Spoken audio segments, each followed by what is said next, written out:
seperti apa sih prospek karir dari jurusan kedokteran itu sendiri? Nah, outputnya apa? Menghasilkan apa nih selain dari orang tahu kan hanya dokter gitu.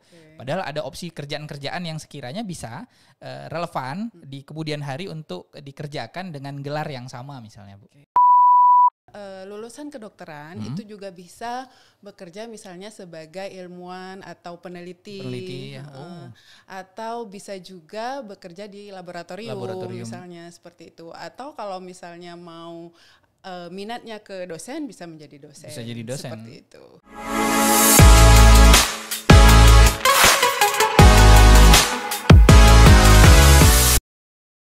Assalamualaikum warahmatullahi wabarakatuh. Teman-teman Sivitas Akademika Universitas Bangka Belitung. Kita jumpa lagi di sesi-sesi podcast di UBB Bekisah, podcast Universitas Bangka Belitung. Kesempatan kali ini kita akan ngobrol banyak terkait dengan salah satu jurusan yang ada di Universitas Bangka Belitung yang mungkin kedengarannya menjadi jurusan yang baru, tapi jangan salah teman-teman semua dan seluruh masyarakat, ini bakal jadi jurusan yang menjadi primadona, menjadi keinginan masyarakat untuk berkuliah di jurusan tersebut. Dan sudah hadir di ruang podcast kita atau di studio podcast kita orang yang akan kompeten untuk bicara lebih banyak terkait dengan jurusan atau prodi kedokteran itu sendiri. Sudah hadir di studio podcast kita Ibu Dr. Kamalia Layal M-Biomed ya, Bu? Iya, betul. Baik, apa kabarnya, Bu? Alhamdulillah baik. Alhamdulillah baik. Berarti Ibu sekarang menjabat sebagai sekretaris prodi dari kedokteran ya, Bu? Sekretaris jurusan. Sekretaris jurusan, oke. Yang biasanya kalau orang lihat di data-data itu biasanya lebih ke prodi ya, dikenal dengan prodi gitu. Baik, Ibu sendiri latar belakang pendidikannya apa saja nih, Bu? Sebelum nanti kita ngobrol jauh gitu. Oke, kalau saya untuk sarjananya S1-nya itu kedokteran, dokter umum. Dokter umum. Dokter umum. Di Terus di Universitas Sriwijaya. Di Sriwijaya, Bu. Ya. Oke. Selesainya tahun 2011. 2011. Kemudian melanjutkan S2 di Ilmu Biomedik di Universitas Indonesia. Ilmu biomedik. Ilmu biomedik. Oke, baik.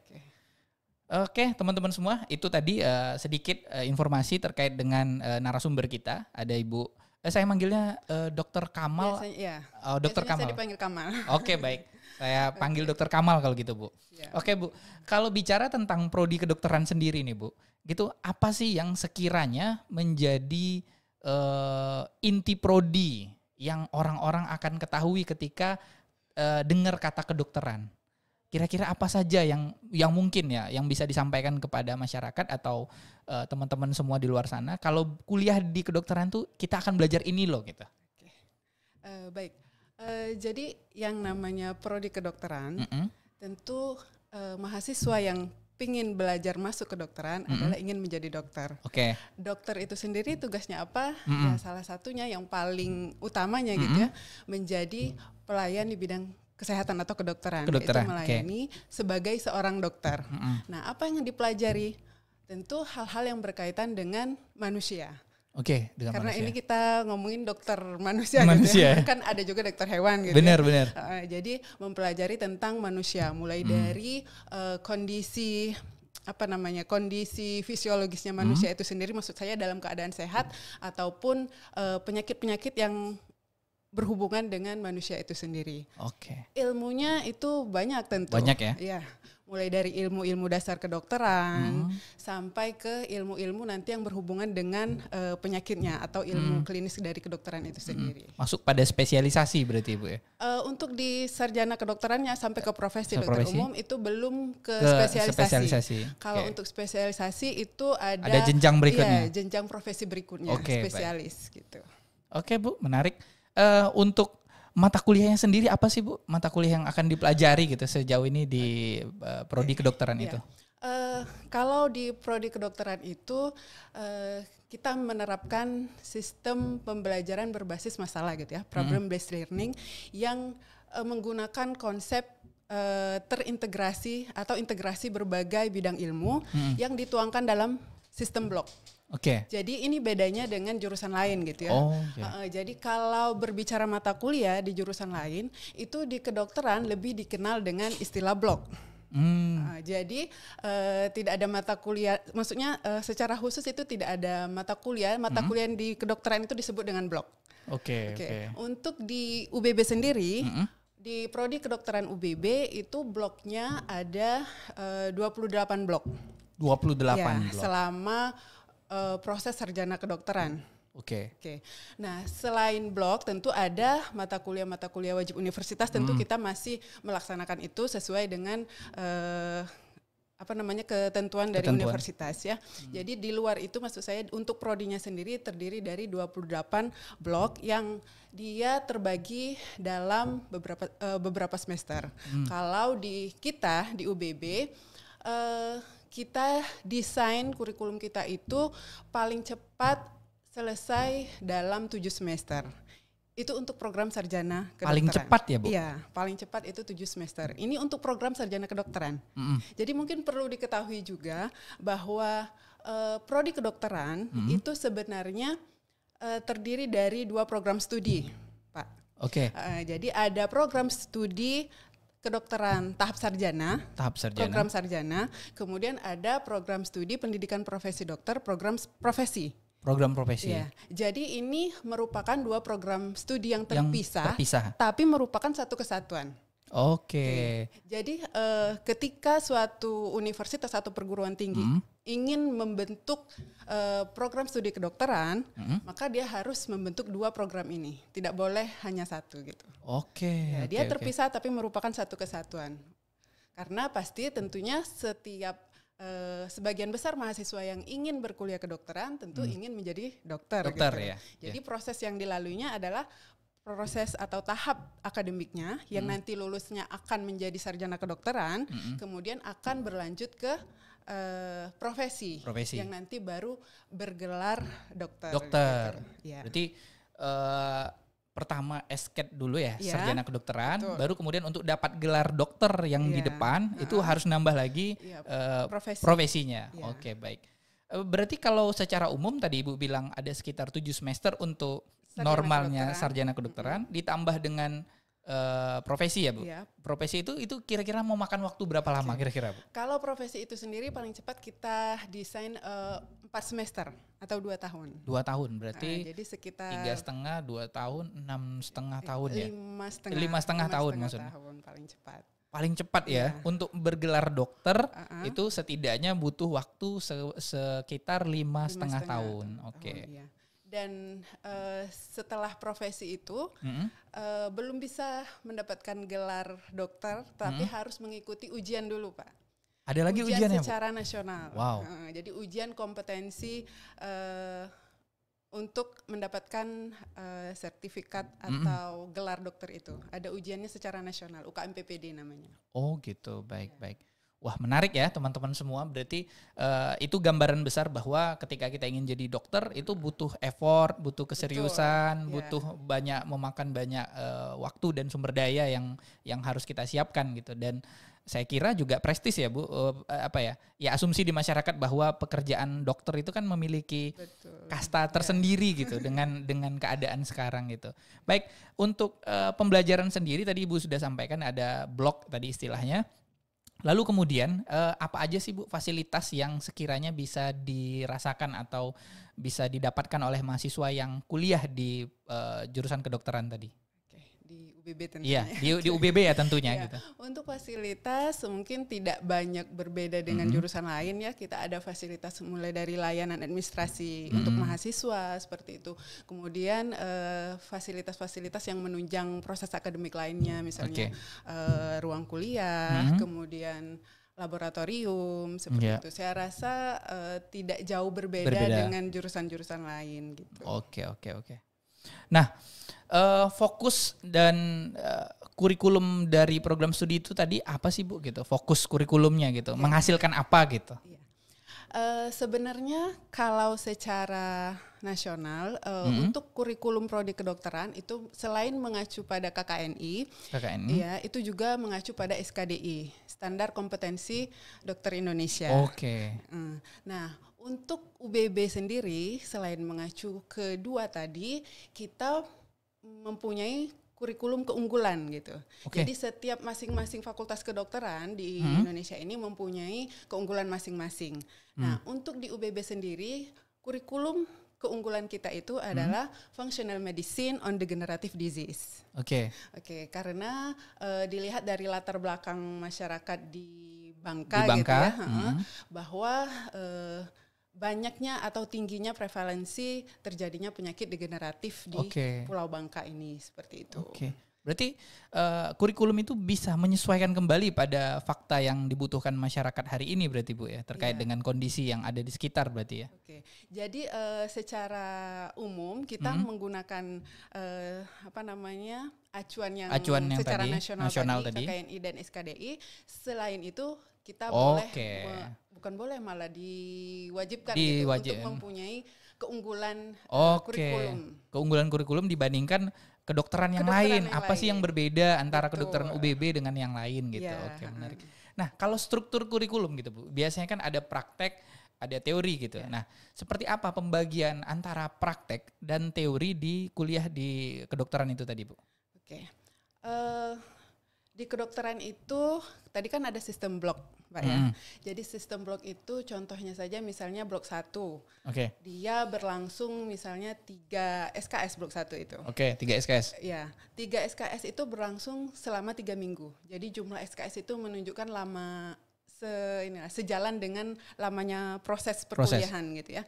Jadi kalau dia 3 SKS, bloknya berlangsung selama 3 minggu. 3 minggu. Nah, di 3 minggu itu kegiatannya atau proses pembelajarannya terdiri dari beberapa kegiatan. Pertama ada kuliah terintegrasi atau IT. Itu seperti biasa gitu. Ada seorang dosen yang ada mahasiswanya gitu. Kemudian ada skill lab. Skill lab ini keterampilan klinis. Misalnya saja mahasiswa belajar bagaimana cara menyuntik, mahasiswa belajar bagaimana cara memasang infus, bagaimana cara melakukan pemeriksaan fisik pada pasien, itu di skill lab. Kemudian ada praktikum. Praktikum mungkin sama seperti jurusan lain, mengobservasi gitu ya. Kemudian ada tutorial. Tutorial itu mahasiswa diberi kasus gitu, dikelompokkan dalam satu kelompok itu masing-masing 10 sampai 14 orang yang difasilitasi oleh satu fasilitator atau dosen. Itu mereka akan berdiskusi mengenai kasus yang diberikan tadi. Tentu kasusnya ini sudah di-setting gitu ya. Sudah didesain dan mahasiswa berdiskusi untuk kira-kira memecahkan lah, mencari solusi, menganalisis masalah, mencari masalah, kemudian menganalisisnya, kemudian mencari solusinya untuk masalah tersebut. Nah, jadi kalau untuk proporsi praktek dan teorinya, mungkin sekitar 10% kali ya praktek, yang terdiri dari skill lab dan praktikum tadi. 10% Bu ya. Kalau ke yang tutorial dan kuliah IT itu kan lebih ke teorinya. Teori ya? Menarik sekali Bu. Selanjutnya saya ingin masuk ke jumlah dosen nih Bu. Teman-teman di luar sana juga pengen tahu berapa sih jumlah dosen di jurusan kedokteran dan apa saja spesialisasi dan keunggulan dari para dosen itu tadi. Kira-kira gimana Bu? Kalau untuk dosennya sendiri di kedokteran itu dia ada dosen yang di preklinik lah. Preklinik, kemudian ada dosen klinik dan ada dosen yang di rumah sakit tentunya nanti. Nah, untuk di preklinik itu minimal mempunyai 14 dosen. 14 dosen yang terdiri dari 10 dosen ilmu biomedik. Ilmu biomedik ini banyak peminatannya ya. Misalnya ada farmakologi, ada mikrobiologi, ada parasitologi, ada anatomi, biokimia dan lain-lain. Ada 10. Kemudian ada kesehatan masyarakat. Itu 2 orang, 2 dosen. Kemudian ada juga pendidikan kedokteran. Jadi dia yang mengurusi kurikulum kedokteran. Gitu. Ya. Kemudian satu lagi itu dosen etik, bioetik, etik kedokteran. Berarti ada 14. Ada 14 untuk di yang sarjana kedokterannya atau prekliniknya. Lalu di kliniknya itu minimal ada 12 spesialis. Mulai dari penyakit dalam misalnya, kemudian obstetrik ginekologi, kemudian THT, kulit, forensik dan lain-lain, minimal 12 spesialisasi untuk dosen kliniknya seperti itu. Wow. Jadi minimal 26. 26. Iya, untuk dosen. Sumber daya yang ada di jurusan kedokteran. Jurusan kedokteran. Baik. Nah, tadi Ibu udah cerita banyak nih terkait dengan kurikulum, terkait dengan dosen dan gambaran-gambaran. Nah, seperti apa sih prospek karir dari jurusan kedokteran itu sendiri? Nah, outputnya apa? Menghasilkan apa nih selain dari orang tahu hanya dokter gitu. Padahal ada opsi kerjaan-kerjaan yang sekiranya bisa relevan di kemudian hari untuk dikerjakan dengan gelar yang sama misalnya, Bu. Ya, itu tadi. Memang tujuannya ketika ingin masuk kedokteran, pengennya ingin menjadi dokter, bekerja atau bertugas sebagai klinisi atau sebagai dokter gitu. Tapi selain itu, lulusan kedokteran itu juga bisa bekerja misalnya sebagai ilmuwan atau peneliti atau bisa juga bekerja di laboratorium misalnya seperti itu. Atau kalau misalnya mau minatnya ke dosen, bisa menjadi dosen. Bisa jadi dosen. Seperti itu. Oke. Berarti kan teman-teman semua juga harus tahu bahwa belajar kedokteran itu tidak harus ya, meskipun inisiatif awalnya adalah ingin menjadi dokter, padahal peluang lain itu terbuka sesuai dengan passion dan keinginan nantinya di kemudian hari gitu. Entah itu menjadi dosen, entah itu peneliti gitu kan. Teman-teman di badan riset juga ada yang dokter gitu kan, artinya sebenarnya terbuka luas ya peluang-peluang itu. Nah, untuk sejauh ini Bu, teman-teman semua juga pengen tahu nih terkait dengan kerjasama. Apa saja sih kerjasama yang sudah dibangun antara pihak universitas maupun di prodi secara khusus ya, atau jurusan secara khusus dengan instansi-instansi lain atau institusi kesehatan lainnya. Kira-kira gimana Bu? Pertama mungkin kalau untuk kerjasama di awal kita dalam proses pendiriannya itu sudah bekerja sama dengan FK Unsri. Jadi setiap kedokteran itu dalam membentuknya harus ada FK pengampuhnya, kira-kira seperti itu. Iya. Jadi UBB itu memilih atau bekerja sama dengan FK Unsri sebagai FK pengampu. Ya. Dan itu akan terus berlangsung sampai paling tidak 5 atau 6 tahun atau sampai ada lulusannya.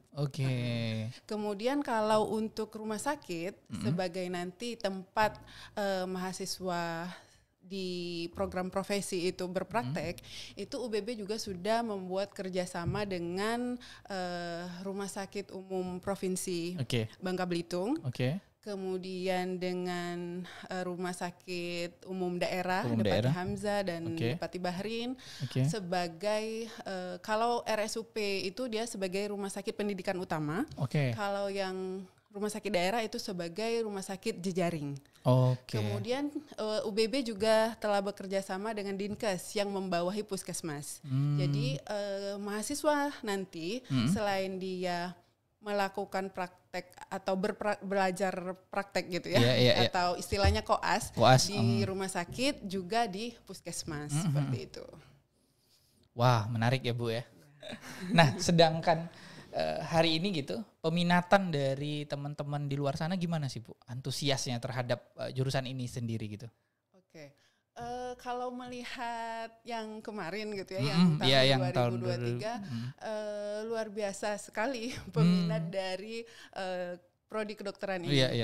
Mungkin bisa kita lihat dari jumlah pendaftarnya, seperti itu kan, saya lupa persisnya berapa, sekitar 500 atau 400-an gitu pendaftar untuk SNBT, di mana kuotanya itu cuma 28 orang. 28 gitu. Direbutkan oleh 500 orang ya Bu? Betul sekali. Kemudian di waktu mandiri juga lebih dari 200-an pendaftar yang merebutkan 12 bangku gitu, 12 kursi di kedokteran gitu. Jadi saya rasa peminat untuk kedokteran ini banyak. Di mana-mana sebenarnya banyak. Tidak hanya di Bangka Belitung, di semua daerah di Indonesia ini banyak peminatnya gitu. Banyak yang pengen jadi dokter ternyata ya.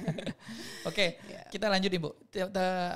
Perkuliahan kan sudah berjalan. Artinya proses akademik sudah berlangsung. Nah, pertanyaan yang ingin saya tanyakan, seperti apa fasilitas laboratorium ya, spesifiknya laboratorium atau peralatan medis yang bisa diterima atau didapatkan oleh mahasiswa yang sedang berkuliah?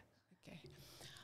Kalau di UBB sendiri, alhamdulillah kita sudah cukup baik dalam persiapannya untuk sarana laboratorium.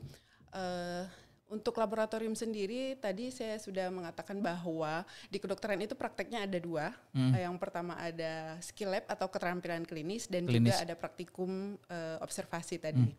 Nah, kalau untuk skill lab sendiri UBB sudah menyiapkan beberapa manekin yang akan biasanya dipakai untuk skill lab, itu manekin namanya. Semacam manusia-manusiaan gitu kan. Iya, yang bisa kita pegang, bisa kita lakukan intervensi seperti itu, tapi dia tidak bisa memberikan respon seperti manusia gitu kan. Itu manekin. Alhamdulillah kita juga sudah menyiapkan itu di UBB. Memang mungkin belum sepenuhnya, tapi di tahun depan kita sudah merencanakan untuk melengkapi kebutuhan skill lab tersebut. Nah, kalau untuk laboratorium sendiri, kita saat ini masih menggunakan atau bersama-sama menggunakan laboratorium yang ada di universitas. Jadi kita masih berpraktikumnya, mahasiswanya masih di Balun Ijuk ini. Masih di Balun Ijuk ya? Iya. Mungkin karena sebenarnya posisi kita ada di Air Hitam kan, kampus Hitam, untuk kedokteran. Tapi untuk praktikumnya kita menggunakan laboratorium yang di FPPB sama ya itu. Jadi kita masih menggunakan itu, dan itu tadi saya bilang bahwa komitmen dari pemerintah dan juga dari UBB sendiri itu cukup baik, sehingga di tahun depan itu sudah dianggarkan untuk melengkapi lagi alat-alat laboratorium dan juga skill lab tadi. Menarik Bu. Nah, saya mungkin keluar dari konteks pertanyaan-pertanyaan yang umum gitu. Saya ingin tahu nih pendapat Ibu sendiri terkait dengan masa depan ilmu kedokteran itu seperti apa di Bangka Belitung ya, terkhusus gitu, melihat dengan mungkin SDM-nya, peminatannya secara umum, lalu kemudian perkembangan-perkembangan yang terjadi di provinsi kita. Sekiranya Ibu melihat itu seperti apa bayangan masa depan dunia medis itu di provinsi kita spesifik, Bu? Ya. Harapannya tentu kesehatan yang terutama adalah kesehatan masyarakat Pulau Bangka Belitung. Walaupun saat ini memang di Pulau Bangka Belitung itu masih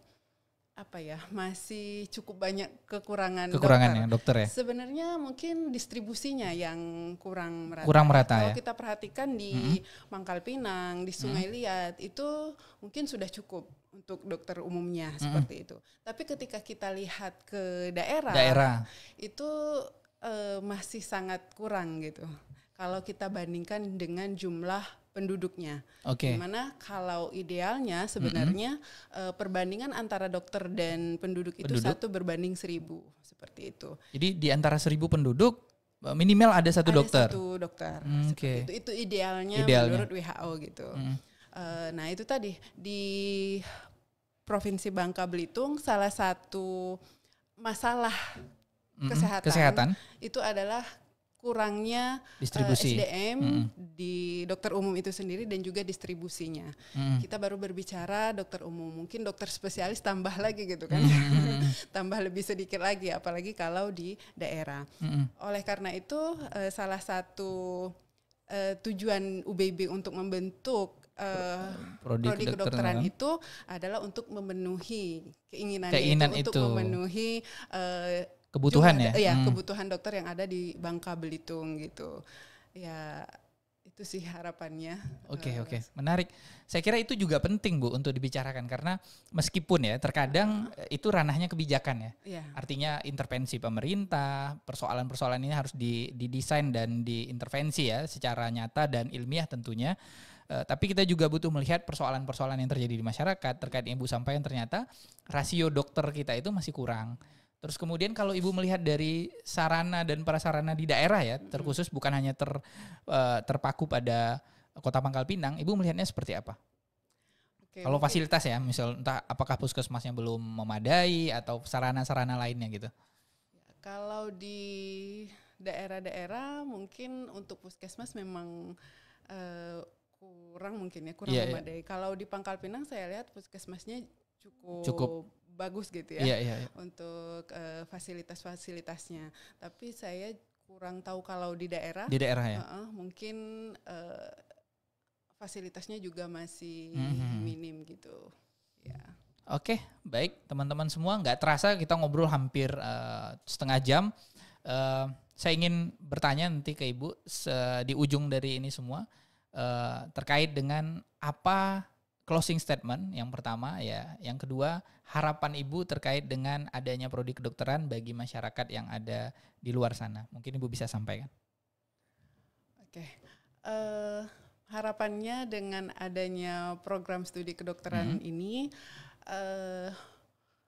itu bisa memberikan kontribusi terhadap kesehatan di Indonesia, terutama di Pulau Bangka Belitung, di mana keinginannya selain itu juga bisa meningkatkan derajat kesehatan manusia di Pulau Bangka Belitung dan juga dapat memenuhi kebutuhan dokter, terutama dokter umum tadi di Pulau Bangka Belitung ini.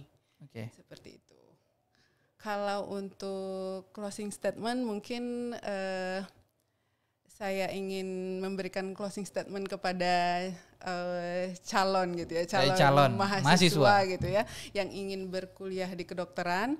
Yang pertama ketika ingin masuk atau memilih ke prodi kedokteran itu yang pertama siapkan mental, kemudian juga belajar gitu. Belajar dengan tekun dan manajemen waktunya harus baik seperti itu. Oke, baik teman-teman semua. Tidak terasa kita sudah berada di penghujung sesi diskusi kita pada kesempatan kali ini dan berbahagia sekali. Tentu kita bisa tahu lebih banyak terkait dengan prodi kedokteran itu tadi. Dan yang paling penting adalah bagi calon mahasiswa tadi udah dinotis oleh Ibu Sekretaris Prodi bahwa teman-teman semua siapkan mental, siapkan resource atau sumber daya. Saya kira yang paling penting adalah fokus atau keinginan untuk menjadi dokter itu memang harus bulat sejak awal. Sehingga nanti teman-teman akan mengalami turbulensi pada proses pembelajaran dan saya kira itulah dinamika dalam belajar. Dan yang paling penting adalah bagaimana ke depan kita menyiapkan sumber daya yang baik, yang memiliki kapabilitas dan kualitas tentunya dan berkontribusi bagi pembangunan daerah. Demikian sesi diskusi kita pada kesempatan kali ini. Saya Ariandi Zulkarnain, pamit undur diri. Assalamualaikum warahmatullahi wabarakatuh.